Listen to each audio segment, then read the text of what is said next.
अस्सलाम वालेकुम, आप सबको असीम्स किचन में खुश आमदीद। आज हम तुर्की का एक बहुत ही मशहूर शरबत बना रहे हैं। इस शरबत को शरबत उस्मानिया या ऑटोमन शरबत के नाम से जाना जाता है। तो आइए आपको भी बना के दिखाते हैं कि इसे कैसे बनाया जाता है। शरबत बनाने के लिए हम 1 पाव आलू बुखारा लेंगे। इसे अच्छी तरह से धो लिया और ये साबुत ही पकाएंगे, इन्हें काटना नहीं है। आलू बुखारा 1 पाव है, आध पाव चेरी, ये भी साबुत डालनी है।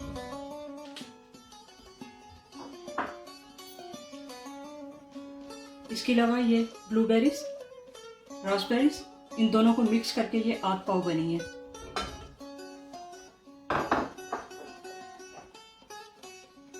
एक पीस दालचीनी का और ये 2 सब्ज इलायची हैं, ये डाल दें अंदर और 3 गिलास पानी डाल दें।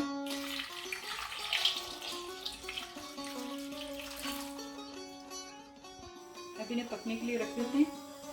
इसे तकरीबन आधा घंटा लगेगा पकते हुए।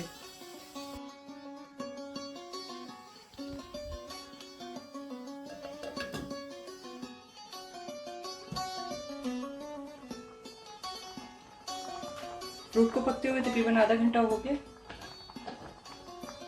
अब इसके अंदर आधा कप चीनी डालेंगे। चीनी आप अपने जायके के मुताबिक डालें, जितनी आपको चाहिए।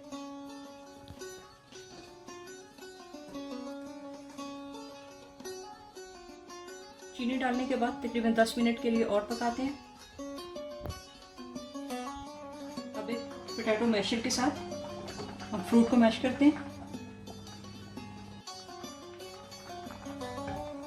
शरबत को गाढ़ा करने के लिए फ्रूट को मैश कर रहे हैं।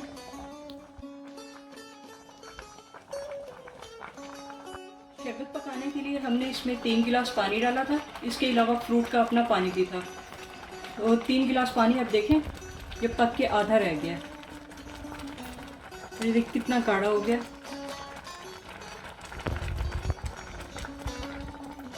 इसे पकते हुए तकरीबन 40 मिनट हो चुके हैं।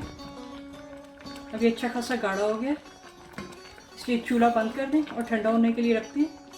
और इसके अंदर 1 नींबू डाल दें। अगर बड़े साइज़ का है तो वो आधा डालें, अगर छोटा है तो वो पूरा नींबू डाल दें और इसे इसी बर्तन में ठंडा होने के लिए रहने दें। शरबत अब बिल्कुल ठंडा हो गया। अब इसे छान लेते हैं। बिस्मिल्लाह।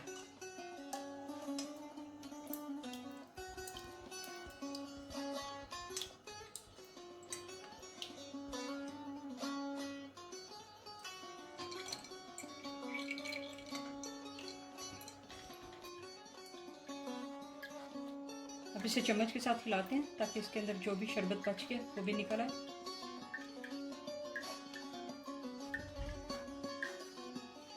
हमारा शरबत उस्मानिया तैयार हो चुका है।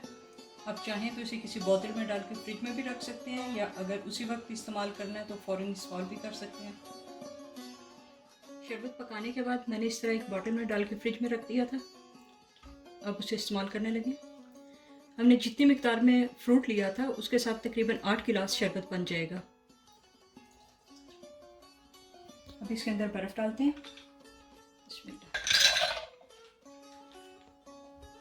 पानी डालें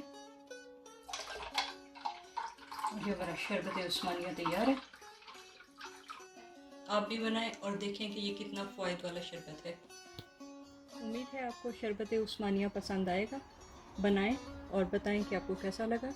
तो इंशाल्लाह दोबारा मुलाकात होगी एक नई रेसिपी के साथ। तब तक रब रखा।